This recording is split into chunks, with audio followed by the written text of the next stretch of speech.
अब एक काम करते हैं, अब आगे बढ़ते हैं और हमारी फेवरेट सेगमेंट यानी कि बुल वर्सेस बेयर, इसकी बात कर लेते हैं। और बुल वर्सेस बेयर में आज हमारा फोकस है टाइटन पर। टाइटन आज सुबह हमने बिग स्टॉक्स में भी लिया था, 6% के करीब का उछाल इसमें। लंबे टाइम फ्रेम की बात की जाए तो क्या ही बात करेंगे इसका।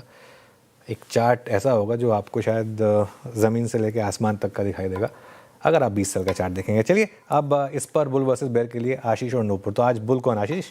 हाँ सर, मैं बुल बनाऊँ इस स्टॉक के ऊपर, नूपुर बेयर है। और क्योंकि आज मार्केट तेज़ी वाला है तो तेज़ी के तर्कों के साथ शुरुआत करेंगे। और हाल ही की बात बताता हूँ, चौथी तिमाही के जो अपडेट आए हैं, इतना बड़ा बेस है, इतनी सोने की कीमतें महंगी हो गई, लेकिन ज्वेलरी आप देखिए लगातार बिकती जा रही है। Q4 में डोमेस्टिक ज्वेलरी ग्रोथ आई है आपकी 46% की, 46% की पिछले साल के मुकाबले यहाँ पर देखने को मिली है, जो कि एनालिस्ट के एस्टिमेट से काफ़ी ज़्यादा है। खास बात है कि अगर आप जो बायर की ग्रोथ है देखें तो ये भी हाई सिंगल डिजिट में देखने को मिली। तो ग्रोथ के लिहाज से चौथी तिमाही और प्रीवियस ट्रैक रिकॉर्ड के तो क्या ही कहने। आशीष, उसी प्रेस रिलीज में एक और चीज़ लिखी थी, शायद उस पर आपका ध्यान नहीं गया। वो था कि जो बाइंग हुई है ना, वो ज्वेलरी में नहीं हुई है, वो कॉइन्स में हुई है। तो जो ज्वेलरी का सेगमेंट होता है ना कंपनी का, वहाँ पे मार्जिन्स ज़्यादा होते हैं। लेकिन जब इन्वेस्टमेंट पर्पस के लिए लोग बाय करते हैं तो प्योर गोल्ड या कॉइन्स बाय करते हैं। और वहाँ पर जो 3 गुना की सेल्स हुई है इस बार, उससे कंपनी के मार्जिन्स पर इम्पैक्ट हो सकता है। लो मार्जिन बिजनेस होता है ज्वेलरी में, नॉर्मली 11-12% की कंपनी मार्जिन्स करती है एबिट लेवल पर।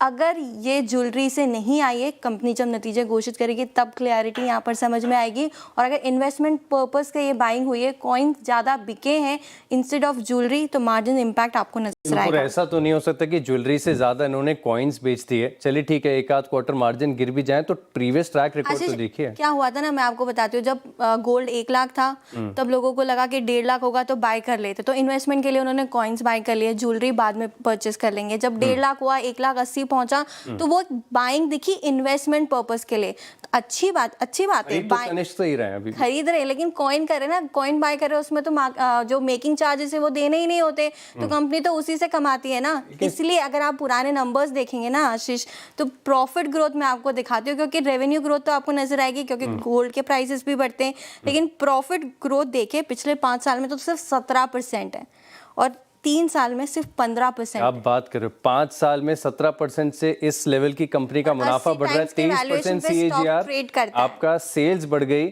और पिछले 5 साल में आप देखें तो आपने बताया कि आपके स्टॉक के प्राइस की कैगर भी ऑलमोस्ट 22-23% आती है। तो आप ये समझ लीजिए कि 3.5-4 साल में हर बार आपका स्टॉक दुगना हो रहा है। इससे बेहतर क्या होगा? एक आध क्वार्टर में मार्जिन घट जाए तो भी निवेशकों का तो पैसा बन रहा है ना। टॉप लाइन बढ़ती है लेकिन मार्जिन्स घटते हैं और तभी वो बॉटम लाइन में रिफ्लेक्ट नहीं होता। और इसीलिए ना वैल्यूएशन आपको देखेंगे ना, इस कंपनी के 70-80 के टाइम पे ट्रेड करता है, 20-25% से ग्रो करता है, पीक ऑलरेडी बना चुका है, तो यहाँ से जस्टिफाई करना डिफिकल्ट हो सकता है। मार्जिन प्रेशर दिखेगा और 1 लाख से कम वाली जो ज्वेलरी है ना, एंट्री लेवल है, उस पर इस बार डेंट दिखा। और कंपनी ने क्लियरली अपनी प्रेस रिलीज में दिखा है कि यहाँ पर इम्पैक्ट है, गोल्ड प्राइसेस का इम्पैक्ट देखने को मिला है। नूपुर, ट्रैक रिकॉर्ड के अगेंस्ट आप बेट कर रहे हो। देखिए ये स्टॉक ने निवेशकों की वेल्थ बनाकर दी है और निवेशक हैं और मिडास टच है इसमें। तो देखें तो लेट राकेश झुंझुनवाला का ऑलमोस्ट 4-5% के आसपास का स्टेक है। बहुत ही बढ़िया वेल्थ क्रिएशन की जर्नी यहाँ पर टाइटन में देखने को मिली और हर भाव पर। ऐसा तो नहीं है कि 5 साल पहले सस्ता था, 10 साल पहले भी आप देखें तो इसके प्रीमियम वैल्यूएशन थे और प्रीमियम वैल्यूएशन जस्टिफाई होते हैं क्योंकि ब्रांड की वैल्यू है। ज्वेलरी है ना, इमोशन से जुड़ा है भारत में। आप ज्वेलरी खरीदते हैं तो आपको एक पीस ऑफ माइंड भी चाहिए। तो बात है ना, ज्वेलरी नहीं खरीद रहे, इन्वेस्टमेंट पर्पस के लिए कॉइन्स खरीद रहे, प्योर गोल्ड खरीद रहे, तो मेकिंग चार्जेस कौन देगा? आप ज्वेलरी से हटके घड़ियों की बात कीजिए, आधा भारत टाइटन की घड़ी पहनता है, 50% मार्केट शेयर है। 90% रेवेन्यूज कंपनी के ज्वेलरी से आते हैं। बहुत छोटा कारोबार है, वॉचेस का, बैग्स का, जो भी उठा के देख लीजिए आप। नहीं, लेकिन ब्रांड की प्रेजेंस को आप नकार नहीं सकते। देखिए मैं देख रहा था कि फ्रेग्रेंसेस में 30% की ग्रोथ आई है, आईवेयर बहुत बिका है, बैग्स बहुत ज्यादा बिके हैं। तो हर सेगमेंट में इतनी बढ़िया ग्रोथ आ रही है और डबल डिजिट 20-30% की ग्रोथ आना ये बताती है कि ब्रांड पोजीशनिंग बहुत स्ट्रांग है और ये प्रीमियम वैल्यूएशन ना पहले भी थी, आगे भी ये स्टॉक जस्टिफाई करता रहेगा। वॉर की वजह से मिडिल ईस्ट में भी कंपनी का इम्पैक्ट हुआ है, वो भी प्रेस रिलीज में लिखा था। इंटरनेशनल बिजनेस तभी भी ग्रो किया है, लेकिन मार्च में इम्पैक्ट हुआ तो आपको अब नजर आएगा। हाँ, ये तो अब तो सीज फायर हो गया, अब आगे तो सिचुएशन और बेहतर ही हो सकती है। Okay, interesting. टाइटन पे ये चर्चा काफी गर्मा गर्मी रही है, लेकिन वेल्थ क्रिएटर स्टॉक तो रहा है सर टाइटन। लेकिन ऊपर की भी बात एक माननी होगी कि बुलियन में इस बार लोगों का झुकाव हुआ है। जिस तरीके से सोने और चांदी की कीमतों में हमने इजाफा देखा, लेकिन आप किस साइड हैं? मैं आज आशीष की साइड हूँ और देखिए एक सिंपल चीज़ बताऊँ मैं आपको, नूपुर के पॉइंट्स वेल टेकन है, लेकिन नूपुर आपको एक चीज़ बताऊँ मैं, जो आप कह रही हैं ना, अगर कॉइन भी बेच रहे हैं ना ये, उसमें भी मैं आपको एक इंटरेस्टिंग चीज़ बताता हूँ। कॉइन में भी टाइटन 9% मेकिंग चार्ज लेता है। अब सोचिए, ज्वेलरी में इनका मेकिंग चार्ज 20 से 25% होता है, कॉइन में भी ये लोग 9% का मेकिंग चार्ज लेते हैं। अब कॉइन में मेकिंग क्या है? सिर्फ टाइटन का ठप्पा लग रहा है भाई। बाकी ज्वेलरी में तो मेकिंग है, और जो काफ़ी टफ ज्वेलरी है उसमें जो आपके कारीगर हैं उनको आप वेतन दे रहे हैं, सब कुछ कर रहे हैं, तो भले ही वो मेकिंग चार्ज आप 24% ले रहे हो, लेकिन हो सकता है उस 24% पे टाइटन अपनी बॉटम लाइन में सिर्फ 9 या 10% ही ऐड कर रहा हो। लेकिन सिक्का लिया आपने, सिक्के पे आपने टाइटन का ठप्पा छापा, उसका आपने 9% ले लिया। किस बात का वो 9%? टाइटन का 9% है। आज की डेट में मेरे पास अगर टाइटन का सिक्का है या मेरे पास किसी और ब्रांड का कोई सिक्का है, फ़र्क है दोनों में। मतलब मेरे पास एक पीस ऑफ माइंड है कि मेरे पास वाकई में 22 कैरेट का वो जो गोल्ड है, वो हॉलमार्क वाला गोल्ड वाकई में है, तो उस वजह से। और देखिए, टाइटन ना सिर्फ एक स्टॉक नहीं है, टाइटन एक इंस्टीट्यूशन है। मैं हमेशा एक चीज़ कहता हूँ, एक होता है स्टॉक, कुछ ही स्टॉक्स हैं जिन पर एक परमा बुल का व्यू लिया जा सकता है, टाइटन उनमें से एक है। पिछले 20 सालों में ये स्टॉक 1000 गुना हुआ है। एक ऐसा स्टॉक जिसने एक इन्वेस्टर यानी कि राकेश झुनझुनवाला को उस लीग में पहुंचा दिया जहां पर बड़े बड़े कॉर्पोरेट के ओनर्स होते हैं, है ना, just because the sheer size of bat that वो जो उन्होंने लिया था। ये एक ऐसा स्टॉक है जिसे आप कभी नहीं बेच सकते। कोई भी टाइम फ्रेम उठा के देख लीजिए, किसी भी लेवल का टाइम फ्रेम उठा के देख लीजिए, हर टाइम फ्रेम पे इसने आउट परफॉर्म किया है, हर टाइम फ्रेम पे।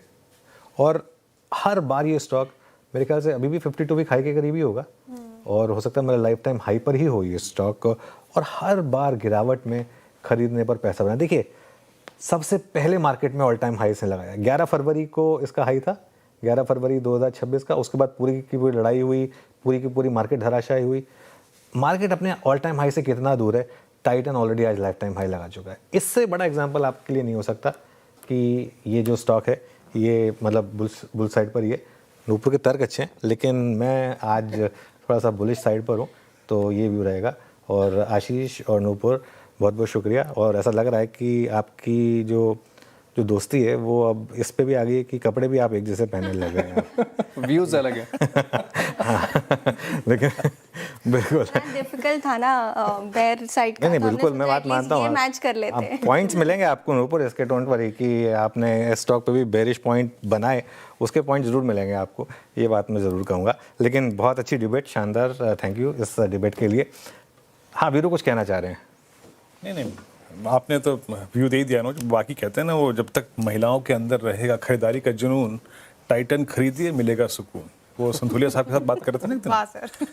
वही टाइटन हर बे फेज में। अच्छा, मैं और अनुज सौभाग्यशाली हैं इस बात को लेकर कि हमारी हर क्वार्टर मैनेजमेंट से बात होती है ना, हर क्वार्टर में बात होती है। हाँ। और इवन जब गोल्ड एक तरफा मूव लेके 80 to 150 हो गया था ना शायद, तब भी संतुलिया साहब की कमेंट्री बहुत स्ट्रॉन्ग थी। कभी भी उनकी कमेंट्री में एक रत्ती भर की कमी नहीं आई, इसलिए टाइम को फुल मार्क्स मिलते हैं। बिल्कुल बिल्कुल, जो इस एनवायरनमेंट में भी उन्होंने आउट परफॉर्म किया। बिल्कुल, चलिए आगे बढ़ते हैं, एक टेक चेक ले लेते हैं टाइटन पर। मानस जी, ऑल टाइम हाई पर स्टॉक कहाँ तक की जगह है यहाँ पर? देखिए, अगर हम ट्रेडिंग की बात करें, आने वाले करीब 1 मंथ की बात करें, तो मेरा समझना है कि स्टॉक में करंट लेवल से भी 700 से 800 रुपए की रैली देखने को मिल सकती है। अगर एक टेक्निकल टारगेट सेट करने हो तो 5400 के आते हैं, तो करीब करीब 1000 पॉइंट की रैली करंट लेवल से। कभी भी कोई करेक्शन देखने को मिले तो खरीदारी करें, स्पेशली जब तक 4200 के ऊपर ट्रेड करता रहेगा, ट्रेंड पॉजिटिव बना रहेगा, तो गिरावट पे खरीदारी करें। सबसे पहले आपको 4900 को टारगेट करना है और उसके ऊपर 5400 को टारगेट करना है।